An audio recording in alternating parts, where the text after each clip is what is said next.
Hello friends, and welcome back to another video on my channel. Today is episode 2 of K-Pop 101, and today we're going to talk about some common terms and or like phrases that you might hear as a K-pop fan.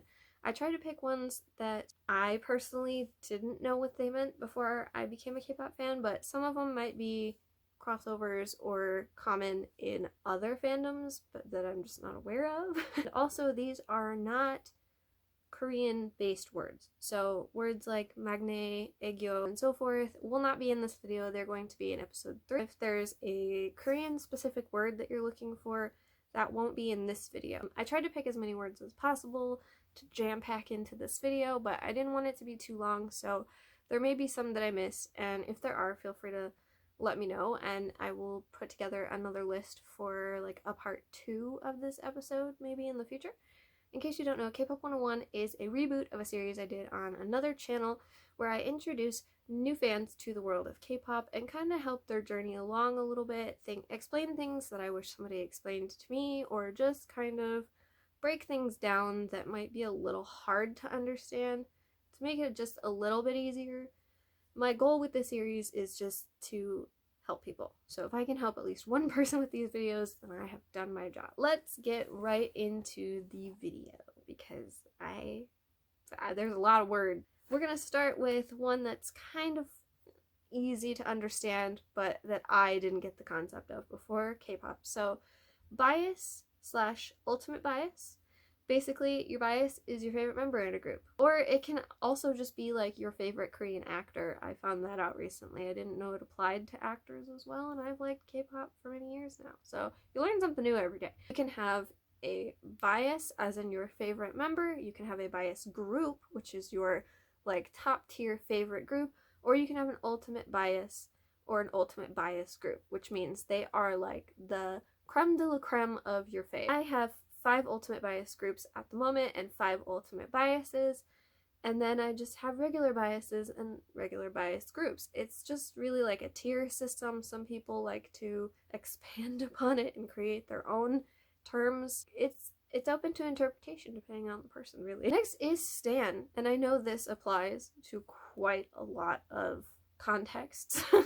This can mean many different things to different people. It can be a negative thing to some people and a not so negative thing to some people.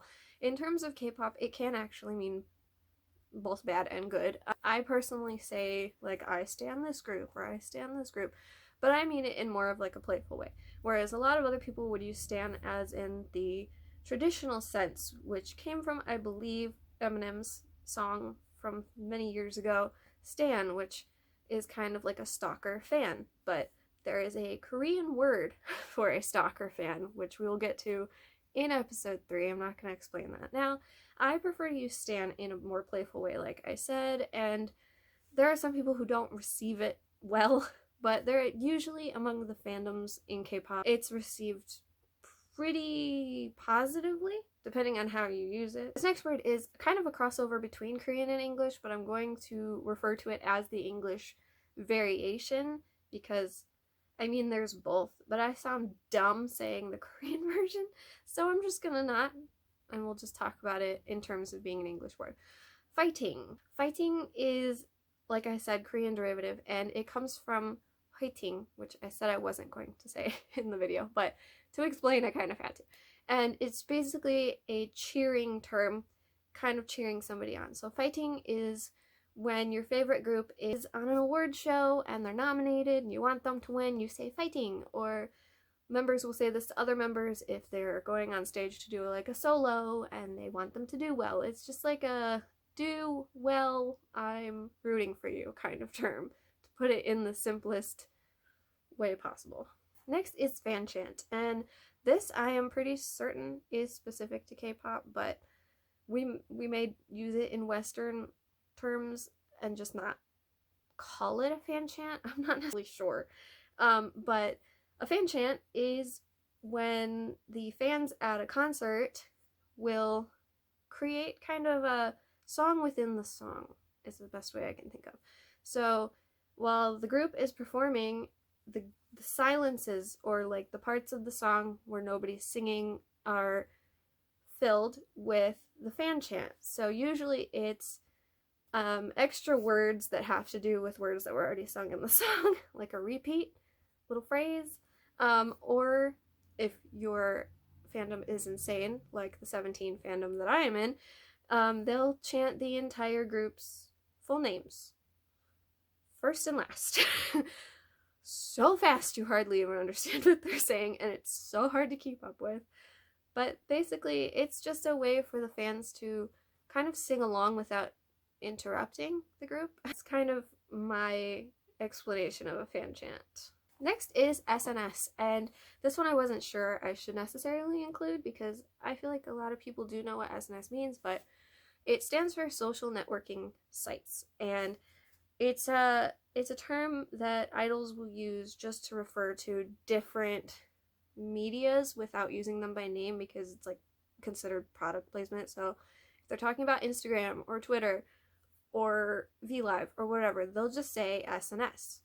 It's really just, it's the simplest one, honestly. This is very easy to understand. Next is a common word that I definitely did not hear outside of K-pop. It's comeback, which, I mean, again, kind of represented in the Western music industry, except we don't really call it a comeback. We do when a group has been gone for a very long time and they come back, but we don't necessarily call every single and music video like era that they release a comeback. It's basically just that, when your favorite group or any group in general has a song and a music video and they promote it on like award shows and all kinds of different TV shows and stuff, it's considered one big comeback. And they'll do sometimes like 3 of these a year depending on the group, or none if your group's like Blackpink. But some groups are pushed to do many of these a year. 17 does like 4, I think maybe more sometimes.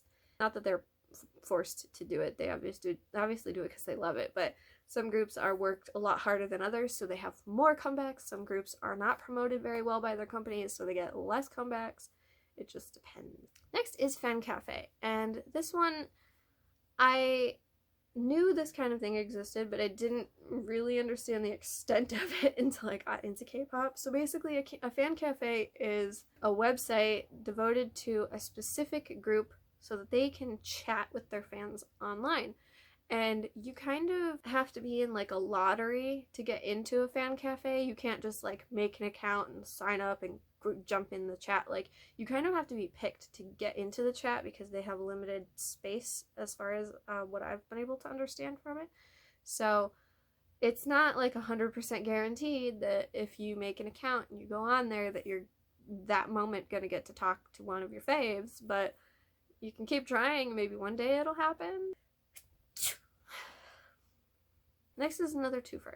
Trainee/Rookie. Now, I was going to do these separately, but they're kind of similar, so that's why I lumped them together. A trainee is an idol in training. Before any idol gets to debut as an idol in a group, solo, whatever, they have a training period where they have to train. They're trained to sing, dance, basically just be an entertainer, not necessarily just to sing and dance. Sometimes they're taught how to act, sometimes they're taught just like stage presence and things like that. It can be different for some idols, but generally they're all taught like a bubble of things. Does that make any sense? And a rookie is a newly debuted idol or group.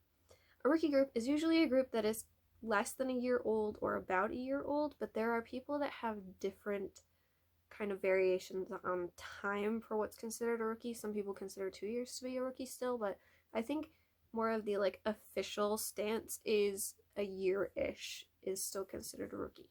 Next is Flower Boy. There's also Flower Girl, but Flower Boy is used more often, so that's why I chose to talk about it. And it's usually a male person that dresses or acts particularly like more on the feminine side.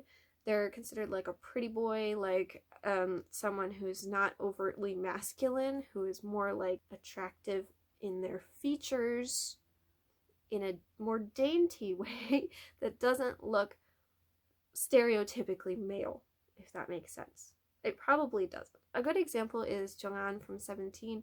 He is considered like the top tier flower boy. Flower girls, I'm not 100% sure what the definition of a flower girl would be, because girls are feminine by nature usually, so I don't know. But flower boy, I didn't know what that was until I became a K-pop fan.